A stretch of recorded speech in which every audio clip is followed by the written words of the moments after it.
Welcome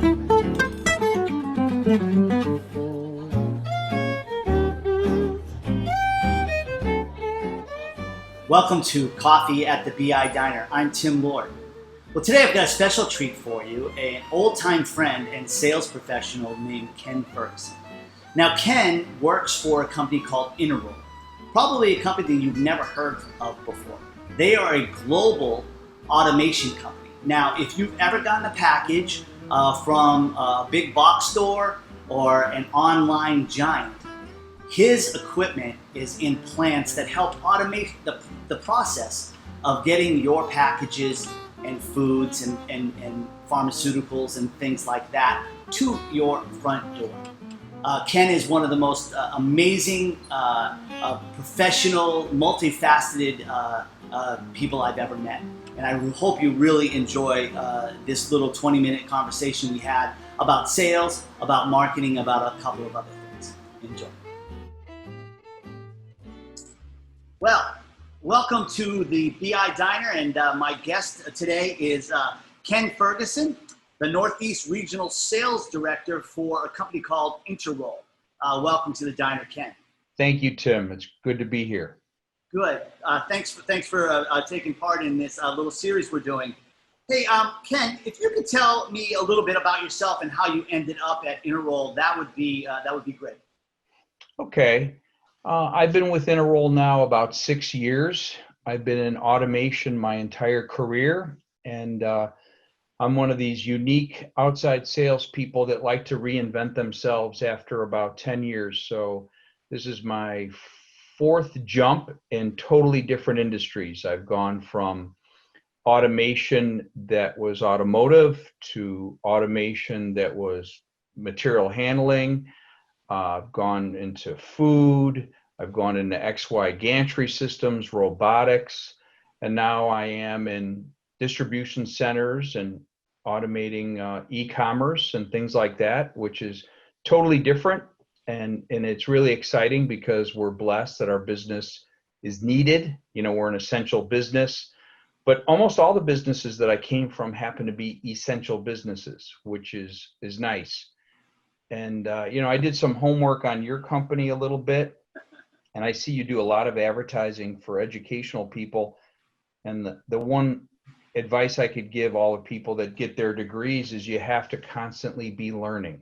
So if you're not learning, you become obsolete. And just because you go to college, it doesn't mean you stop learning. So you have to, I'm in outside sales. I've been in New England 20 years, and this is the first spring I've ever seen in New England. Right. So, because I've been home. Right. Which is so unusual. A lot of traveling, I would imagine. Yeah. So with my background, I've been in sales and marketing my entire career, and with BIDiner, it's no different. You have to prove your worth every day. You have to work hard every day. And aside from what people think salespeople do, they play golf. I know you can contest that I'm not a very good golfer. It's because we're working, right? Yeah, that's true. That's true. When we retire, we'll get better. Hopefully, we get better. Yes. Right. So, Ken, what is the best part of your job? The best part of my job is really listening to people and providing them with solutions. And just yesterday, I had a real nice inquiry for a company, and it would have been over $1 million to me. So I looked at the job, I looked at the application, and I had to tell them, you're going to have to go with our competitor's product because we don't have the right solution. Now, a lot of people would say, okay, you need to figure it out, you need to work on something, and maybe you twist and turn it a little bit. But I've always believed in, you provide the right solution to the right company, and the next time they get an application, they'll come back to me. They'll come back to me. Right, because you were a trusted advisor at that point. Yeah. So you have to be a consultant to the customer, and sometimes your solution isn't the right solution. And you have to know when to pick the right business opportunity and when to pick the right risks. So you assess it on every project. That's admirable, because I think a lot of salespeople would try to force the square peg into the round hole. Yeah, you can't do that. because in the end, we all win and lose orders, but we lead with our integrity. So you have to maintain that credible integrity, and I've done that at every company I've been at. So I think that it comes back and pays dividends. Absolutely. So if you were to do it all over again, I mean, what is the upside and the downside to a sales career? To a sales what? Career. The upside is for sure money. Right. The downside is pressure. Now you have to balance. I'm a bit of a workaholic, so it's a bit of a problem for me. So managing the work-life balance has always been difficult for me. So, sales is what you make it.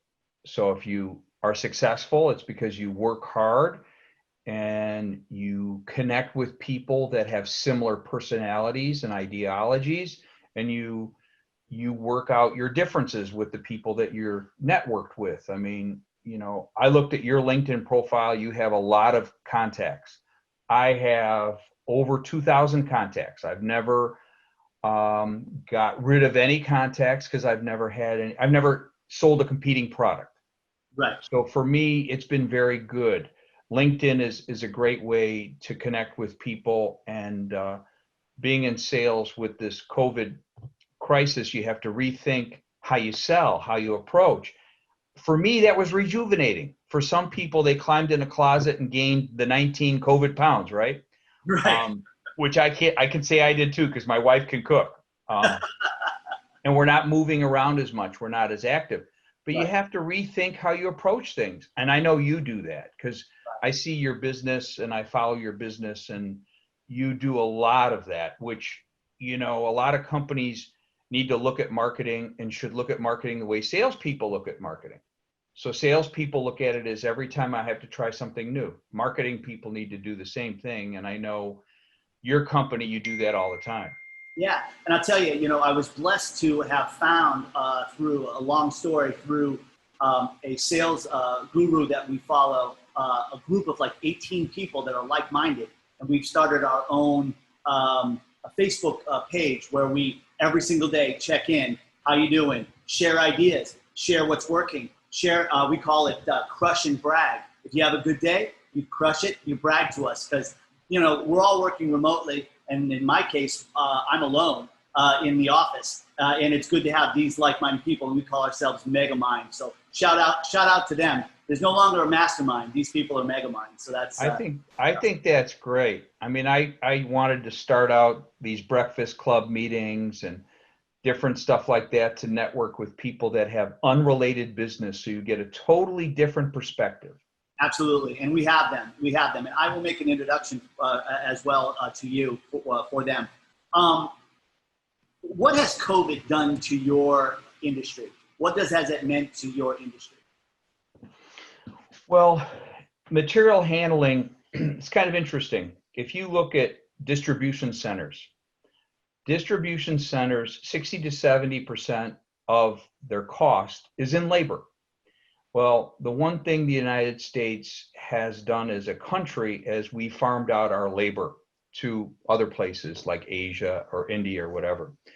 Well, now the US is coming back to automating their processes, including with COVID, because we had some projects where we were bidding on COVID test kits. And because of the government regulations, they only wanted US companies to bid on that.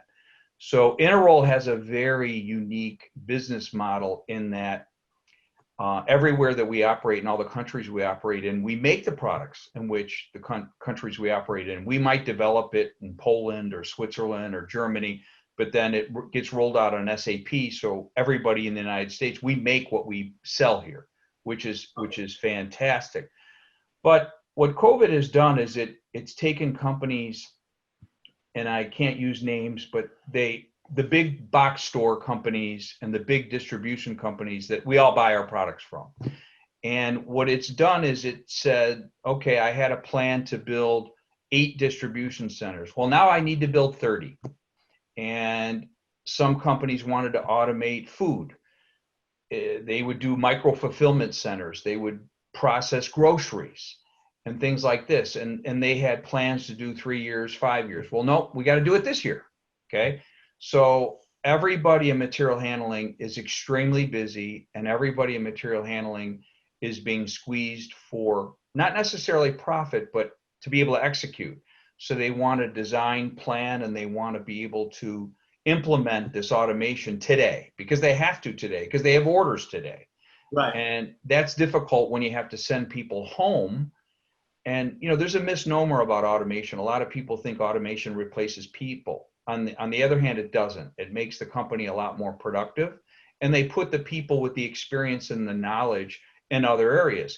You see, because today they might be automating grocery bags. Tomorrow, they might be automating plastic prepared foods. Just like the food sector went from preparing foods for restaurants to preparing foods for consumers. Right. So industry's completely changed. And for us, it's really opened up our business, but you have to look at the different customers. You know, packaging machinery companies are now doing well, but they're not doing well with the machinery that was going to the restaurants and to the bulk. They're doing well for the consumer. Right. So it's changed. The whole business model has changed and adapted, because that's where the business is. And if you don't adapt your business, you're going to be one of those that are out of business. I completely agree. And, you know, I think that earlier you had mentioned this, but are you in on social media, and LinkedIn is your you know, one of choice? Right now it is. Right now it is, because LinkedIn, there's some people that are starting to get involved in politics. And what I like is it's strictly business. You know, there's no time for that. There's some personal people that are giving their time and donating for charities and stuff like that. That's okay. Sure. But I like it because it's all business. So if there's a company that you want to work with, you can go on LinkedIn, you can reach out to their president, to their engineers, to their purchasing people. You can talk to them. If they choose to work with you because of how you're approaching them, they'll connect with you, and then you can talk to them, and then it progresses from there. Yeah, LinkedIn right now I've been very, very successful at. And there's a couple of books I've read on how, you know, I have LinkedIn Recruiter, so I can go and look at everybody's credentials. Like I'm a sales, you know, like I'm hunting to hire somebody. That's another reason why I'm part of LinkedIn. Okay. And I don't work for LinkedIn. I get nothing for this, but so far they've been very good.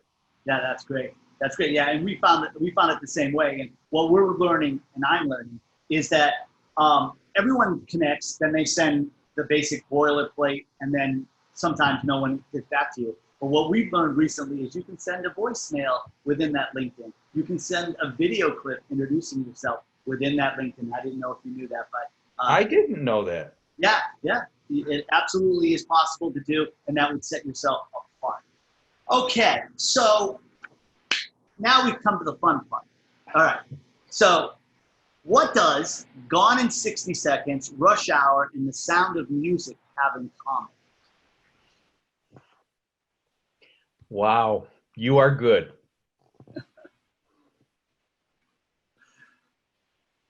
I'll answer it for you if you want. Okay, go ahead. Okay, so those are three movies that you favorited on your Facebook profile. Yeah. And so I have to ask you, what is your favorite movie of all time? Oh, it's not listed there, but now it would be called Bottle Shock. Bottle Shock? Yes. Okay. And it's an old movie. It's about how the United States wine got on the map. Okay. And it's a love story, and it's funny. And I don't post on LinkedIn because it's more personal to me. So, right. But Bottle Shock is one of the funniest movies. It's about Chateau Montelena, and it talks about wine and how the U.S. had to have a blind tasting in France. Uh-huh. And the French, of course, did not want the Americans to win. So they tried to finagle it behind the scenes, but they couldn't finagle it to win. The Americans won. That's and awesome. it put the United States on the map for wine. And it's interesting because it's history. It's about what people have to go through to make wine. You know, it takes 7 years to cultivate the land before they get a grape that's even worthy. And I'm not going to divulge why it's called Bottle Shock, but it's an amazing movie. There's a love story. It's fun. It's really entertaining. And where can You we have to find watch it. Is that Netflix, Amazon Prime? Where can people find that? Well, you know, my wife and I are very old school, so we get Netflix, but I bought the movie. So if you want, I'll send you the movie and you can watch it. All right, that sounds great. That sounds great. So knowing a little bit about you, I know you have some hobbies, and you just divulged one of them, which is wine. Yeah. Other hobbies I would consider would be Corvettes and boats. So out of all of the hobbies you have, which is your favorite? I would say my favorite hobby is my little dog, Sim. So I have a Sheltie that we adopted, and every morning he wakes up and he jumps up on the bed, and at 5 a.m. he kind of hits you and says, okay, it's time for you to get up. It's time for me to eat. And it's time for us to go for a couple-mile walk. Yeah. So I walk him a couple miles in the morning. I walk him a couple miles at night. But that is, it's every day. It's an everyday habit. Those other things are things, and much like you, you know, the car club is awesome because it's a dine and drive club. Yep. And with COVID right now, a lot of the people are older, so we've canceled it. Okay. And, you know, the boat is great too, but, you know, I've had a boat since I was 17, and I love it, and I might use it 5 times a year, but when I do, it's heaven. So, yeah. You know, these are all escapes from the pressures of sale. You know, that's what it's about. It's about relieving pressure. Nice way to put it. So, so growing up in the tough streets of Chicago, as I know you did, Cubs, Sox, Hawks, or Bulls, which is your favorite? Well, of all those teams, and I'm, you know, one that grew up and was born in Cook County Hospital, so on the south side of Chicago. So I should have been a Sox fan, but didn't, because I aspired to have more. So I was a Cubs fan. I've never ice skated, and I've never been to a hockey game. For all you hockey buffs, I've never been, and I should be, because the Blackhawks are a very good team, but I was not into hockey. Believe it or not, basketball wise, I was a Lakers fan until Michael Jordan came on board. And of course I rooted for Larry Bird and the Celtics, but I'm a basketball fan. And for football, I was not a Bears fan. So no, not at all. Dolphins, is that correct? Yes. You know, when you're a young man and you're 12 years old to 15, I think you get inspired by the football team that's winning. And the Dolphins had a perfect season. Right. And I love the Dolphins. Right. You know, and I love the water, so I love the Dolphins. But thank you for asking. That's good. Well, you segued me nicely into 2 more questions, and then I have a third question. If you could tell 17 or 18-year-old Ken anything, what would it be? You know, that's a good question that I was asked recently by somebody that I hired to do a job, and they were out doing some landscaping in our yard. And what I would tell them to do is to save 10 or 15% of their money for the rest of their life, because it's not what you make, it's what you do with what you make. So if you save a little bit and you do it forever, you'll never have to worry about money. That's great. And do you think that 17, 18-year-old Ken would have taken that advice? No way. And I didn't. All right. So, yeah, well, we all, that's why I'm going to fall over at my desk taking a business card order, I'm sure. Yeah. That's going to be hell for me. If you could go back in history and have a drink with anyone, who would it be? Ooh. Wow.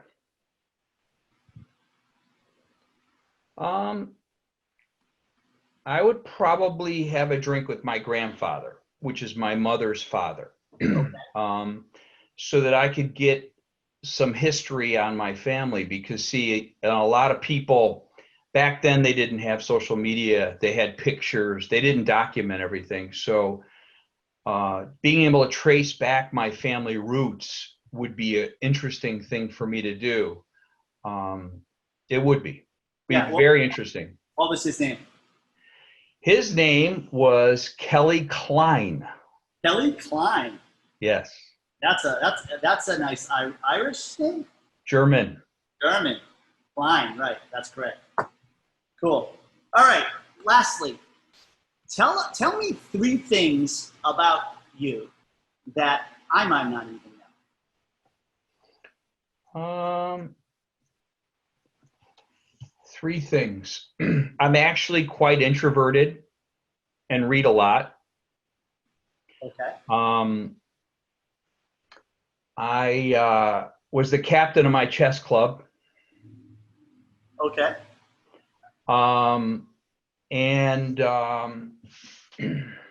My sarcasm comes out when I feel insecure. Everybody has insecurities, Sure. but for me, I jest and I joke because of natural insecurities that you have. But I don't let people know those things. I've known, in full disclosure, I've known you for 20 or so years, and always found you to be one of the most confident people I've ever met. Yeah, but everybody has their own insecurities, right? Sure. And a lot of them stem from where you come from. So my upbringing, was different than most. And that's the reason why I would love to know my grandfather, because let's just say that my family owned banks. Okay. And it skipped a generation. Not with me, but with my mother and father. So what's interesting when I meet with my cousins and things like this, I mean, they own banks in the city of Chicago. My grandparents had a house, multiple houses, and owned gas stations and stuff like this. So it skipped a generation. No kidding.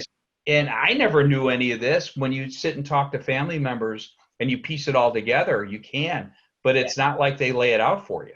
Right. If we don't know where we came from, sometimes it's hard to know where we're going.